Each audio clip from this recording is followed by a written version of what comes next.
The question of the Peters and May Round Antigua race was, could Sir Peter Harrison beat his own record of 4 hours, 37 minutes and 43 seconds on his 80th birthday? He had an ace crew under Johnny Malbon, with hotshot driver Richard Sydenham, plus world record-breaking Paul Larson of Vestas Sail Rocket fame, the fastest man ever under sail. For the varied fleet, it was a perfect shakedown, giving the 49 entries every point of sail. Halfway round the 53 nautical mile course, things were on track for Sir Peter, with the main opposition Nomad 4 behind. We've got 20 miles to go, so we're a little over halfway. Looking good at the moment in terms of a record, but you know, this is probably the most difficult bit coming up. We've got to go around the western side of Antigua. It's quite fickle and fluky. Approaching the line, tension was high. It was going to be close. But it wasn't to be. By the slimmest of margins, just 1 second. Overall honours went to Ross Appleby and crew on Scarlet Oyster, and Sir Peter wasn't too disappointed. We've had a wonderful race today. The combination of my birthday and last night, one of the nights and days I'll not forget for a long time. Next up is Antigua Sailing Week. With over 150 entries and some monster parties lined up, this 50th edition is set to be epic.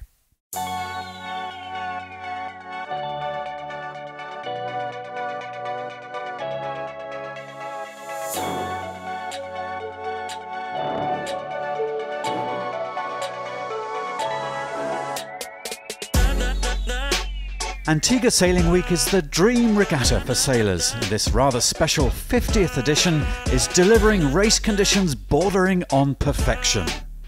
Sir Hugh Bailey has pretty much done them all, so what better way to get to the heart of things than to step aboard his FAR 45 Rebel for race 2. Sir Hugh won the overall Lord Nelson Trophy last year, the most prestigious prize in Caribbean sailing, and his crew is a mix of youngsters, family, friends and superb sailors, including past Olympian Franklin Braithwaite. I think purpose beats wrestling. We're still working out, and I think this is the kind of breed that we want to work out with. We're just hoping to get a good start. Jamie! Let's go!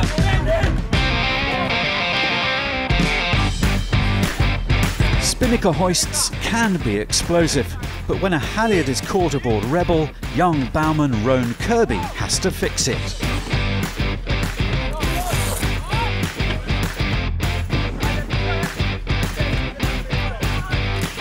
The team resolve their issue and race on. Rebel finished second in that race. Hey, there's got a bit of drama. Like I said, the boat's still new, we're still learning it. So we're learning as we go along also. It's all about fun. If you're sailing and not having fun, you need to try something else. All 152 boats competing will have had their own dramas and fun today. Great material for stories to swap at the daily prize giving. In competitive terms, Ross Appleby and crew on Scarlet Oyster put in a top performance in CSA Class 5 with 2 bullets. Well, they do have Olympic medalist Ozzie Stewart calling the shots. I guess today was just a usual perfect Antigua race week day. Everybody had 2 races and we all had a lot of fun, and I think we're probably all going to have a lot of rum now. There's plenty more action to come. Do follow us on Facebook and Instagram for news, gossip and glorious photos.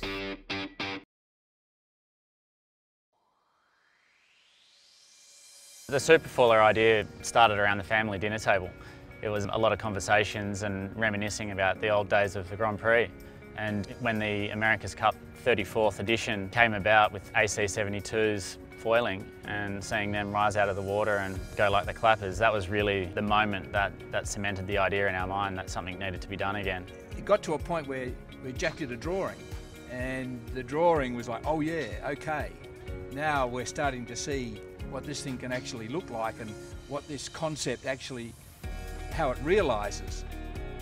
There was a clear gap in the market to design something from the foils up so that it had a absolutely aerodynamic capacity and efficiency, so there's no superfluous or excess structure above the foils. In designing the superfoiler, we came across Pete Melvin through a conversation with Chris Nicholson, another former champion of the original Grand Prix. He put us in touch with Pete through his dealings with him in the last America's Cup, working with Emirates Team New Zealand, and said that he was a beaut bloke and right at the top of the game in the foiling industry. We basically gave Pete a blank canvas with a measured space and said, go innovate, go create something amazing, and he did. We've actually been given a blank piece of paper where we don't have any rules and we're allowed to do anything we want. That's just the sort of project that we love doing. You know, something that's has never been done before, and where you have to, you know, develop parts and ideas that haven't been thought of before. Those projects are always the hardest and take the longest, but in the end are quite gratifying to be involved with groundbreaking efforts like that. The concept to design the boat from the foils up was really just through conversations between us and identifying that there was a great opportunity to create something purpose-built and designed to foil. You know, I think the saying that we've always said is if we're not foiling, we're not racing. The super foiler has been designed 100% purely as a foiler. We had to have something that was going to be cutting edge on a worldwide basis, that was going to be a leader in technology, in design and in performance on a worldwide basis, and we believe we are creating that. The super foiler is unique in its geometry, as nothing like it has been produced before. We believe the super foiler will be capable of speeds in excess of 40 knots downwind. We just want to develop the fastest course racing boat ever.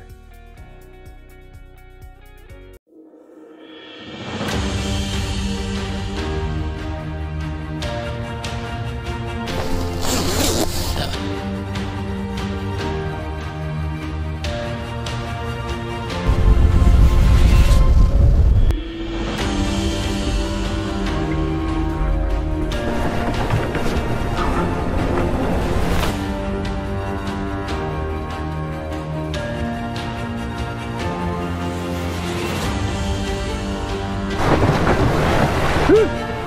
30 knots.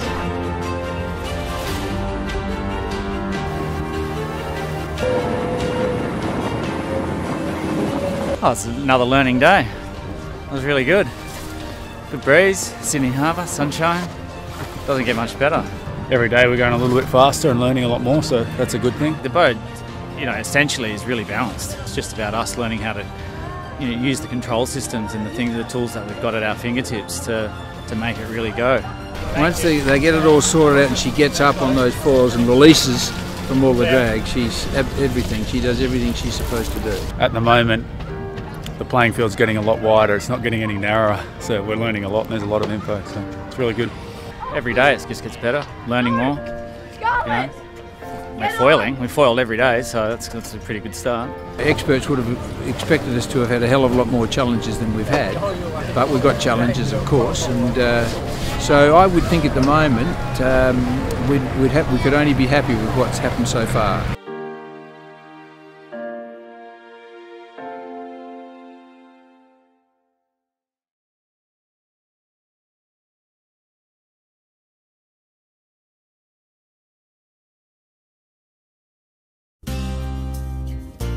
The final day of the 2017 RC44 Sotogrande Cup provided teams with one last chance to recover lost ground. You know, we've come here with expectations to keep it improving each day, and that's what we want to keep on doing. For sure, for the last race, we will have a look at the points and see if we can do something to help then, but for the first two races, for sure, we just need to sail as we normally do and let the points take care of themselves.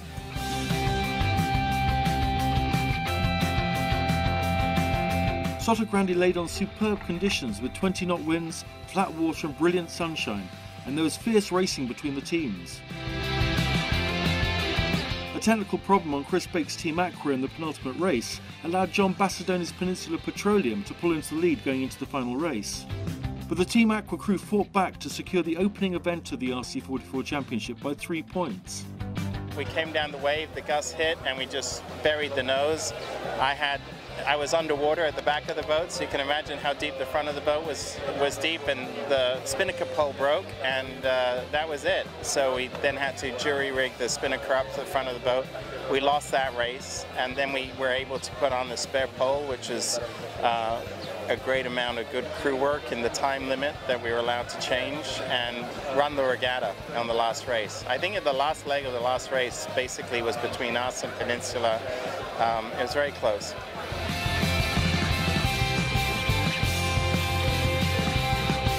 Peninsula Petroleum, Brunel Sailing Team and Team Nika finished the event within 3 points of each other. Nico Pulitz's Charisma was joint scoring boat of the day with Peninsula Petroleum.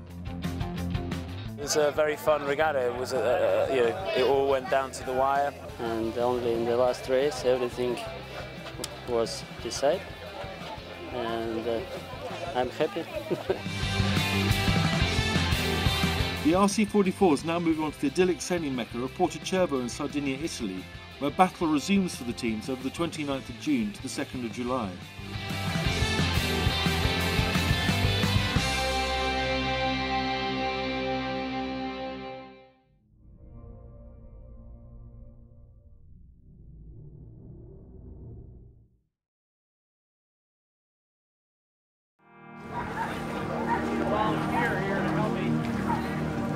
I'm an active duty United States Marine, currently working with the Marine Corps Cyber Warfare Group. I did 9 years as a combat journalist in Iraq and Afghanistan. I was in the Army 12 years. Yeah, I was in the Marine Corps. I was 033 on Mission Guard, and then I became an IDD dog handler. It was a 92 Yankee with a supply, and the reason that I'm now at the WTU is because I have some mental issues that's going on.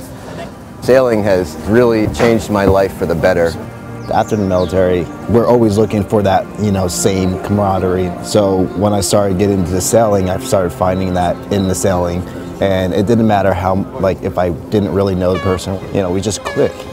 When I was recovering from my injuries, I actually took up rowing. Although I enjoyed it, the small boat I don't think it was for me. Getting on the bigger boat, I think, allows me to feel a little bit safer and enjoy it more. And plus, more people can fit on the boat.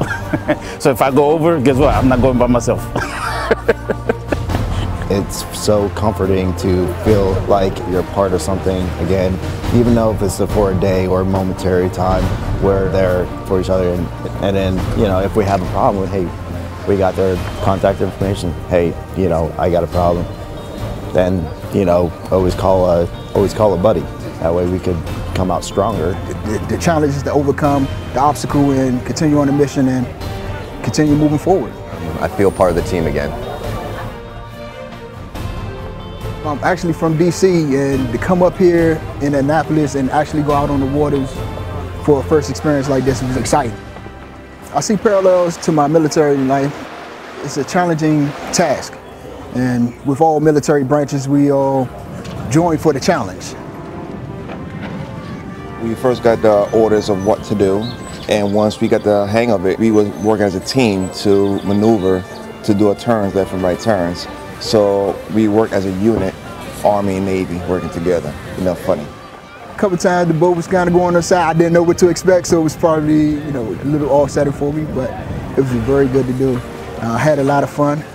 There's like a buildup of tension when you're getting up to it. What's right, what's wrong, what's left, right, port, starboard, bow, all that stuff that regular land people don't know about. However, it seems like it all comes together when there's that perfect moment when you're rounding the buoy and all the teamwork and all the lessons that we took in the last 20 minutes come together and mold into a perfect turn. Reading the wind and everything like that, and learning basically boat tactics to try to win the race. And you pick up on new little things, the older guy with a little trick or something up his sleeve, and then you're like, oh, that's so cool. Yeah, I didn't know that, so. It looked like it was pretty hard and really difficult. Like they put in a lot of time to learn some of the tricks and the experience they picked up. So I was pretty impressed. We're here today to help give to the wounded warriors and the recovering warriors an experience that they would never have without crab. We have our own boats. Freedom 20s are all designed to accommodate physically challenged and mentally challenged individuals. I had just recovered from my first wife's passing with cancer, and she had a lot of her services at Anne Arundel Medical Center here in town, and I felt that this was an opportunity for me to give something back, and I've been doing it ever since. don't know, it just helps me get out and meet new people. We had a couple of great Navy guys from the sailing team on our boat with us, and we learned how to run everything smoothly. I like the little boats in close proximity. It's very exciting. And you know, it's always a pleasure to come out and support the cause, and to see the midshipmen that come through here, listen to their stories and tell them our stories. And it's always a great time. I think it's definitely helped show what kind of person I want to be. I mean, these Warriors have obviously been through so much, and they still come out every day, and they remind me that they're the reason that I am working so hard at the Academy just to become the best leader and person that I can be, so I can help them out and also I can have the same spirit and energy that they do. It was such a great experience. I never thought I'd had so much fun, but it was definitely by far the best memory I've had on these boats. Frankly, I do what I do for this because that connectedness that we have in the military, Army, Navy, Air Force, Marines, goes on long after we serve on active duty. It's about the ships we sail in, and some of those ships are leadership and followership and comradeship, but it's also fellowship and it's also friendship.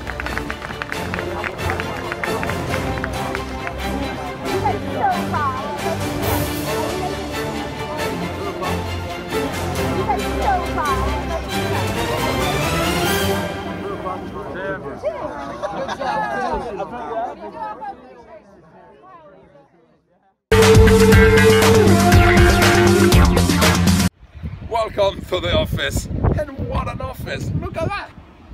Cup Leewen. This is the lighthouse of the Cup Leewen. It took me 51 days to come from Les Sables-d'Olonne all the way to Cup Leewen. It took me only 51 minutes to come by car. I know.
They had a pretty good race. I started in a good position on Nick Thompson and sort of could capitalise on that on the upwind and rounded in second behind TB at the top mark.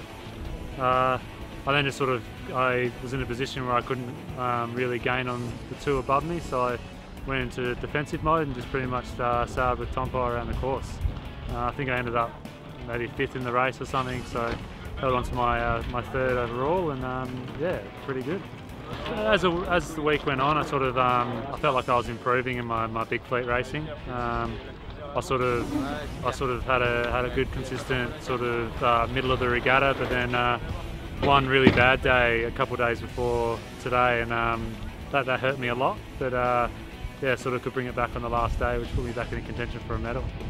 Yeah, it always means a lot to get a medal. I think at the moment I sort of expect it now, and I kind of want to be on the top step instead of one of the bottom ones. So that's sort of the next goal. But yeah, I mean, pretty stoked, and yeah, it's always good to start the year off well, and going forward it'll be good. Today was a great position for Will and I. Obviously already securing the title, which was pretty cool. So made today quite easy. You know, we just sort of continued racing how we've been the rest of the week, and we're competitive, so we just wanted to go out there and still perform. And good start, good first shift, and yeah, made it a little bit easier from there. And I guess it's reassuring to come over here and feel like we are on the right track with a little bit that we've done, and kind of enjoy our sailing together again as a partnership. And yeah, I guess the whole week we kind of were improving, which is nice to come back to the level we were at before. And today was a great opportunity to go out and really enjoy the race. And when you enjoy it, you sail your best, and I think that's what we did today, which is really nice. This year is a pretty low-key program for us. You know, we wanted to have a bit of a rest, considering the intensity of the last 4 years coming into Rio. So we're just about to head to Monaco for our Europeans, and then a little bit undecided. Most likely we'll do a little warm-up event, but really the Worlds, and then that's it for a while. So yeah, it's the first year into the new cycle. A lot of new teams, a lot of I guess the older teams having a bit more of a break. But yeah, it's pretty just a transition year.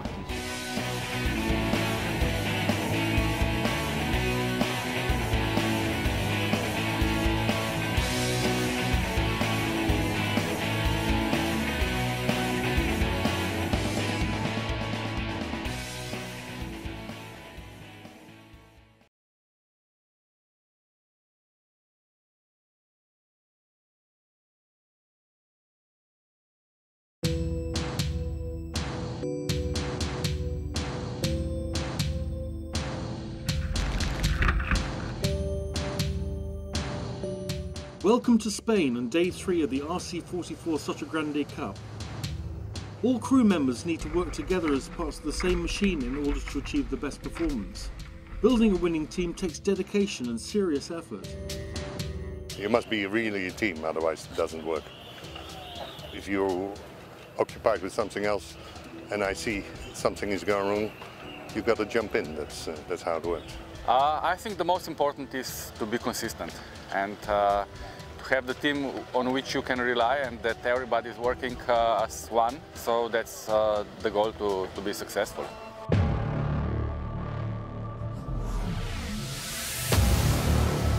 On the penultimate day of racing, crews faced the most challenging conditions. Giant waves and torrential rain tested crews to their limits. Today saw 3 different winners in Katusha, Peninsula Petroleum and Brunonnosec, whose helmsman Kirill Frolov won his first ever RC44 race. But it was the ever-consistent Team Aqua with Chris Bake on the wheel that ended the day ahead. Going into the final day of racing, 4 points separate the podium places, with Team Nika and Brunonnosec chasing Team Aqua hard. A very tough day, tough conditions.